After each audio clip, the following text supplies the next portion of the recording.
यहाँ पर 2 ईएमआई पे कर देनी है। अब जब भैया आपके यहाँ पर 2 ईएमआई पे हो जाएगी दोस्तों, जब दोस्तों पूरे यूट्यूब के ऊपर भैया जो मैं आपको जानकारी देने वाला हूँ वो आप लोगों को देखने को नहीं मिलेगी दोस्तों। जी हाँ दोस्तों, आज मैं आप लोगों को जो तरीका बताऊंगा अपने क्रेडिट स्कोर को, अपने सिबिल स्कोर को बढ़ाने का, जो बिल्कुल भैया जेन्युइन तरीका है। यह तरीका भैया खुद सिविल.com ने यहाँ पर शेयर किया है। साथ में जो आप लोग पेड सर्विसेज लेते हैं, जैसे आप लोगों को पता होगा कि सिविल.com एक बार आप लोगों को फ्री में आपका सिविल स्कोर चेक करने की फैसिलिटी देता है। उसके बाद में भैया आप लोगों से कुछ सब्सक्रिप्शन चार्ज लेता है, चाहे वो 1 महीने का लो, चाहे 6 महीने का लो या 12 महीने का लो। साथ में इसी प्रकार से 1-2 प्लेटफॉर्म और भी है, जैसे मान लो क्रेडिट मंत्री वगैरह, जो पेड सर्विसेज अवेलेबल करवाते हैं, जो ये दावा करते हैं कि भैया हम आप लोगों से चार्ज ले रहे हैं लेकिन आप लोगों का सिविल स्कोर बढ़ा देंगे। एक्चुअली में भैया वो क्या करवाते हैं, जो अपनी पेड सर्विसेज के अंदर क्या क्या उनका जो सिविल स्कोर बढ़ाने का जो तरीका होता है भैया, वो आज मैं आप लोगों के साथ में शेयर करने वाला हूं दोस्तों। तो वीडियो को बड़े ध्यान से देख लेना, वीडियो को अंत तक देख लेना। एक एक चीजें भैया बहुत ही काम की चीजें हैं, और एक भी ये भैया आप लोगों को स्टेप मिस नहीं करना है, नहीं तो पूरे के धरे के ऊपर पानी फिर जाएगा दोस्तों। सबसे पहले भैया आप लोगों को 3 स्टेप यहाँ पर फॉलो करने होंगे, और लास्ट में जो फाइनल स्टेप होगा उसके अंदर हमें ये पता लगेगा कि इन तीनों स्टेप फॉलो करने के बाद में भी सिविल स्कोर किसका बढ़ेगा। किसका तो भैया जल्दी से बढ़ जाएगा, 3-4 महीने में बढ़ जाएगा, और किसका भैया 12 महीने तक भी यहाँ पर नहीं बढ़ने वाला, चाहे आप लोग कितने ही पेड सर्विसेज ले लीजिए दोस्तों। तो सबसे पहले बात करता हूँ भैया स्टेप 1 के अंदर आप लोगों को क्या करना। तो ये जल्दबाजी के अंदर वीडियो स्किप करने की गलती बिल्कुल मत करना। आप ये सोचो कि यार ये तो एफडी वगैरह के बारे में बता रहा है, नहीं दोस्तों, उसके पीछे का राज सुन लो ध्यान से, सही तरीका बता रहा हूँ। सबसे पहले दोस्तों आप लोगों को प्राइवेट बैंक में जाना भैया। सबसे पहले आप लोग जाना भैया प्राइवेट बैंक में, सरकारी बैंक में नहीं जाना है आप लोगों को, ठीक है। प्राइवेट बैंक में जाना, क्यों? क्योंकि भैया उनके एक एक जो एंट्रीज होती है वो बहुत ही फास्ट एंट्रीज होती है, जो सिविल के अंदर भैया ये रिपोर्ट कर रहे हैं एंट्रीज वहां पर फास्ट होती है गवर्नमेंट बैंक की तुलना में दोस्तों। उस प्राइवेट बैंक के अंदर जाके भैया आप लोगों को यहाँ पर अगर आपका 300 सिविल स्कोर है तो भी यही तरीका आप लोगों को अपनाना दोस्तों। 600 है तो भी आप लोगों को तरीका यहाँ पर ये अपनाना। अगर आप लोगों का जितना ज्यादा स्कोर है यहाँ पर उतना ही जल्दी आप लोगों का सिविल बढ़ जाएगा। अगर मान लीजिए आप लोगों को 650 तो भैया फिर 2 महीने में आप लोग यहाँ पर 700 प्लस 750 यहाँ पर क्रॉस कर जाओगे दोस्तों। लेकिन अगर आपका सिविल पहले से 350 तो फिर आपको उसके अकॉर्डिंग पॉइंट आपके धीरे धीरे यहाँ पर इंक्रीज होने वाले हैं दोस्तों। तो प्राइवेट बैंक में जाना, और 15 से 20 हजार रुपये भैया आपको आवश्यकता पड़ेगी। एफडी कार्ड नहीं लेना, सुन लो मेरी बात भैया, आप लोगों को वहां पर एक एफडी करवानी है, ठीक है। एफडी करवा दी, मान लीजिए आप लोगों ने भैया यहाँ पर 20 हजार रुपए की एक एफडी करवा दी है, ठीक है। एफडी के ऊपर भैया आप लोगों को यहाँ पर ब्याज मिलेगा, क्लियर हो गया। एफडी करवा रहे हैं, एफडी कार्ड की बात नहीं कर रहा हूं मैं, बैंक में जाना है आप लोगों को, अपना बैंक खाता है उसके अंदर जाके आपको वहां पर एफडी वगैरह करवानी है।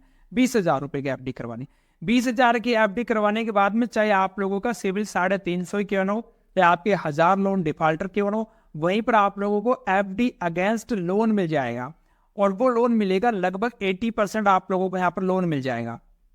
यानी कि आप लोगों को वहां पर लगभग 16 हजार रुपए का भैया यहाँ पर लोन आप लोगों को यहाँ पर मिल गया दोस्तों।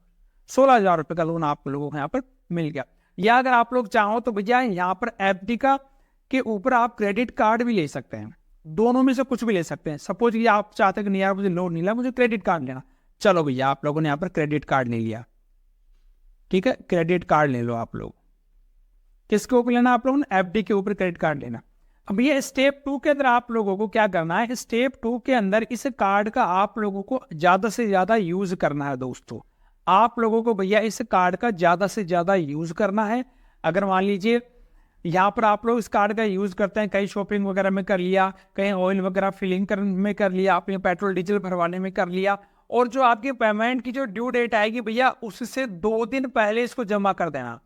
2 दिन पहले भैया आप लोग इस ड्यू डेट से पहले भैया उसको पेमेंट कर देना।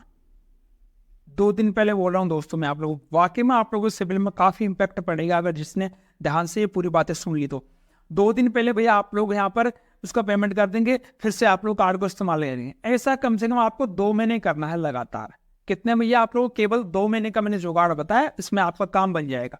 उधर आप लोगों ने जो एफडी करवाई है ना भैया 20 हजार रुपए की, उसके ऊपर आपको वहां पर ब्याज मिल रहा है, वो आप टेंशन मत करो, ठीक है। ये स्टेप 2 के अंदर आपको यहाँ पर प्रोसीजर करना। स्टेप 3 के अंदर आपको क्या करना है भैया, जब तक आप लोगों का भैया सिविल 700 नहीं हो जाए, ये प्रक्रिया आपको बार बार दोहराती रहनी है। जब तक भैया आप लोगों का सिविल है वो 700 नहीं हो जाए, तब तक आप लोग अपने किसी भी प्रकार की क्रेडिट इंक्वायरी नहीं करवानी है। देखो सुनो मेरी बात, जब तक आपका सिविल 700 नहीं हो जाए तब तक आपको क्या नहीं करवाना, किसी प्रकार की क्रेडिट इंक्वायरी नहीं करवानी है। क्रेडिट इंक्वायरी यानी कि आपको कहीं पर भी भैया loan, credit card, EMI card apply नहीं करना है जब तक आपका सिविल 700 तक नहीं हो जाता। जैसे ही भैया आप लोगों का सिविल 700 हो जाता है, फिर आप लोगों को कुछ भी आइटम परचेज करना, जिसको अपन कंज्यूमर लोन बोलते हैं, फिर आपको लेना भैया यहाँ पर कंज्यूमर लोन। कंज्यूमर लोन लेना है 50% की डाउन पेमेंट पर। सुन लेना मेरी बात भैया, 50% की भैया डाउन पेमेंट के ऊपर आप लोगों को कोई भी कंज्यूमर लोन लेना है। जैसे आपने कोई मोबाइल खरीद लिया, मान लीजिए 25,000 का मोबाइल है, 12,500 रुपये आपने डाउन पेमेंट कर दिए, 12,500 का आपने यहाँ पर लोन करवा दिया दोस्तों। इसकी आपको यहाँ पर 2 ईएमआई पे कर देनी है। अब जब भैया आपके यहाँ पर 2 ईएमआई पे हो जाएगी दोस्तों, जब आपकी इस मोबाइल के लोन की या कंज्यूमर लोन की 2 ईएमआई हो जाए, तब उसके बाद में आप लोगों को अप्लाई करना भैया इंस्टेंट पर्सनल लोन। फिर आपको करना भैया इंस्टेंट पर्सनल लोन। ठीक है, गारंटी की बात है भैया, आपको कोई ना कोई यहाँ पर लोन दे देगा। अगर थोड़ा आपको शुरुआत में रेट ऑफ इंटरेस्ट यहाँ पर ज्यादा भी देखने को मिल रहे तो भी कोई टेंशन की बात नहीं भैया, एक बार ले लो आप लोग। अगर यहाँ पर भी अगर आपको लोन नहीं मिलता है तो फिर आपको क्या करना, फिर आपको भैया थोड़ा सा वेट करना है, और जहां से आपने कंज्यूमर लोन लिया था वहीं से आप लोगों को प्री अप्रूव्ड लोन मिल जाएगा दोस्तों। जहां से आपने कंज्यूमर लोन लिया था वहीं भैया फिर आपको प्री अप्रूव्ड लोन दे देंगे दोस्तों। इतना कुछ करने के बाद भैया किनका सिविल तो बढ़ेगा जल्दी, किनका लेट बढ़ेगा, वो अब हम देखते हैं भैया फाइनल स्टेप के अंदर दोस्तों है। ये भैया किन किन का बढ़ेगा, सबसे पहला आपको ये काम करना पड़ेगा कि आपके जितने भी बकाया लोन चल रहे हैं वर्तमान में, जितने भैया आप लोगों के बकाया लोन चल रहे हैं, क्रेडिट कार्ड चल रहा है, अगर आपके पास में पूरा पैसा नहीं है तो भैया उसको सेटल कर लो। जी हाँ दोस्तों, सेटल करने के लिए मैं इसलिए बोल रहा हूं, अगर वह ओपन रहेंगे तो बार बार आपके सिविल को हिट करते रहेंगे। आप लोग इधर से 50 पॉइंट बढ़ाओगे, इधर से 30 पॉइंट फिर से कम कर देगा, यानी एक्चुअल में आपके बढ़ने 50 चाहिए थे, यहाँ पर आपके 20 ही बढ़ पा रहे हैं। तो इसका फायदा यह है कि आप लोग इससे अच्छा, अगर आप लोग पेमेंट नहीं कर सकते हैं तो या तो लोन का सेटल करवा लो, और पेमेंट है भैया तो उसको क्लोज कर दो। सबसे पहला काम तो आप लोगों को यही करना है। आप ये गलती बिल्कुल मत करना कि भैया आपके 10 लोन तो पीछे बारंबार आपकी ईएमआई बाउंस हो रही है, आप लोग इधर से ये प्रोसीजर फॉलो करेंगे तो 700 होने में भैया 1 साल से भी ज्यादा का समय लग जाएगा। क्लियर बोल रहा हूं आप लोगों को, वो वाली मजे वाली बात यहाँ पर नहीं आएगी। सबसे पहला काम तो आपको ये करना है। अब आगे के लिए आपको इस बात पे विशेष ध्यान देना है, क्योंकि जैसा कि आपको पता है कि जो हमारा सिविल स्कोर होता है भैया, उसका लगभग 35% यानी कि 315 पॉइंट आप लोगों की रीपेमेंट हिस्ट्री पर डिपेंड करते हैं। यानी कि अब जो भी आपका फ्यूचर के अंदर लोन वगैरह जो आपके चल रहे हैं भैया, उसके 315 पॉइंट आप लोगों के हाथ में है, जो आप लोग खुद यहाँ पर इंप्रूवमेंट कर सकते हैं दोस्तों। अब इसके अलावा आपको कौन कौन सी गलतियां हैं जो यहाँ पर बिल्कुल भी नहीं करनी है, उसके ऊपर हम बात कर लेते हैं। पहले आपको टिप्स बता रहा हूँ, यहाँ पर आप लोग अपने क्रेडिट रिपोर्ट को यहाँ पर देखते रहें। क्रेडिट स्कोर चेक करने से, क्रेडिट रिपोर्ट देखने से आपका सिविल यहाँ पर कोई इफेक्ट नहीं पड़ता। इम्पैक्ट तब पड़ता है जब आप लोग किसी लेंडर के पास में जाते हैं, आप लोग कहीं कर्ज वगैरह लेते हैं, लोन लेते हैं, तब आपका यहाँ पर डाउन होता है दोस्त। रीपेमेंट का मैंने आपको बता दिया भाई, रीपेमेंट ड्यू डेट से 1 दिन पहले कर दिया करो।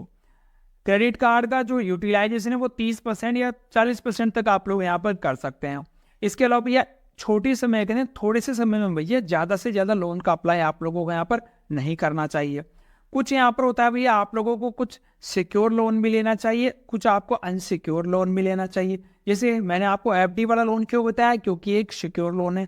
एफडी वाला मैंने कार्ड क्यों बताया, क्योंकि एक सिक्योर है। अनसिक्योर में क्या होता है, जो आपके पॉइंट्स होते हैं वो थोड़ा सा यहाँ पर कम बढ़ते हैं दोस्तों। मेरे वाले हैं कहीं पे जॉब भी करते हैं, तो अगर जरूरत है तो ही भैया यहाँ पर लोन लो, अन्यथा आप लोग यहाँ पर लोन से भैया दूर रहा करो दोस्तों। तो दोस्तों ये कुछ काम के स्टेप थे जो आपको यहाँ पर जरूर फॉलो करना चाहिए। अगर आपका कोई भी सवाल है तो नीचे कमेंट में पूछेगा। जानकारी पसंद आई तो लाइक कीजिएगा दोस्तों, और इन सारे स्टेप को ढंग से फॉलो करना। 101% भैया आप लोगों को यहाँ पर सिविल स्कोर बढ़ने वाला दोस्तों। आज भी इतना ही, धन्यवाद, राम राम सा।